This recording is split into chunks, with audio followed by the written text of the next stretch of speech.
The fog ball was a pleasant escape from the dark, dusty mines. I spent every free moment using it to search the narrow caves for a way out. I even named my foggy device friend Tiku. The name just sort of popped into my head. I'd become quite good at controlling Tiku, searching through the dark tunnels, over swirling streams, and down deep shafts. I flew through mine shafts worked by all different types of creatures. Almost all of them toiled away in the dark, their bodies scarred from rubbing against the sharp rock walls. Every free moment I could muster, between every swing of my axe, while hauling telex through dark tunnels, I practiced using Tiku. But right before bed was my favorite time. I often lost hours of sleep while searching the hundreds of tunnels for a way to escape. Most nights, I fell asleep without finding anything, but one night was different. After a long day of mining, I flew Tiku down a section of the mines I'd never seen before. It was quite narrow, and sections were filled with clear water. And unlike most of the black and dusty mines, this section was covered in blue and yellow moss that grew along the ground and up the walls. I sent Tiku further, down a slanted shaft, past some fallen rocks, until I came upon a tremendous sight. Half submerged in a shallow pond sat a bulbous creature with a dull light emitting from inside its belly. The creature was large, dare I say obese, and held itself upright with two stumpy arms. Blue moss covered sections of the creature's back, convincing me that the large beast had been there for quite some time. As I drew Tiku closer, the creature lurched itself forward. Closer, the creature begged in a deep, gentle voice. We know you are here.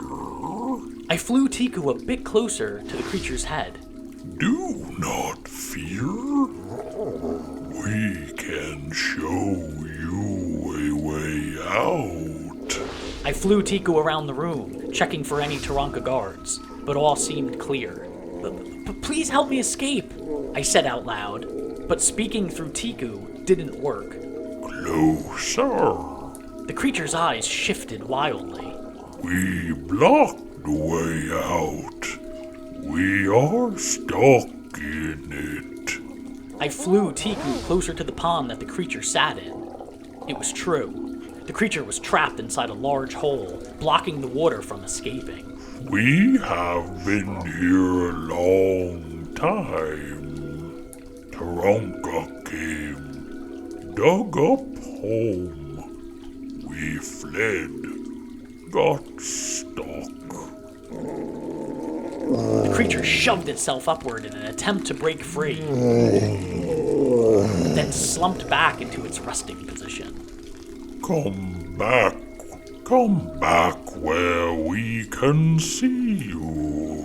I flew Tiku around the creature's body and came to a stop above its stubby, turned-up nose. I was a bit surprised it could see Tiku. We blocked the way out. Look. The creature reached down with one arm and lifted its flabby belly, revealing a small space between it and the tight-fitting hole. Look. I sent Tiku quickly through the small opening, revealing a large cavern below. Wow. Above, the creature's swollen legs dangled from the ceiling. In a mad scramble to find a way out, I sent Tiku past a partial collapsed wall and over a shallow pond. It was dark, except for a dim beam of light that illuminated a small section of the rippling pond. I flew Tiku toward the light until I came upon a horrid sight. Bones. More bones than I could ever count. I gasped and almost lost contact with Tiku. Keep going. I must. I sent Tiku through the fractured piles of bone, toward the beam of light. At first I feared it may be a Taranka guard, but this was no artificial light. The warm glow of a star's light had no equal. The creature was right. It was a way out. I weaved Tiku through heaps of shattered femurs and smashed ribs until finally reaching the blinding light at the surface. Tiku flew high into the sky, granting me a bird's eye view. Bones, as far as the eye could see. I knew this place, but only through a story in the female Earthling's journal. They were gobble bones.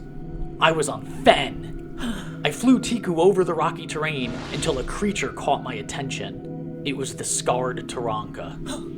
He stood upon the bones, his cold eyes gazing back at Tiku. I jumped from my bed, dug up the hidden pages of my journal, shoved them into my pants, and sprinted out of the room into the dark pitch mines of Fen.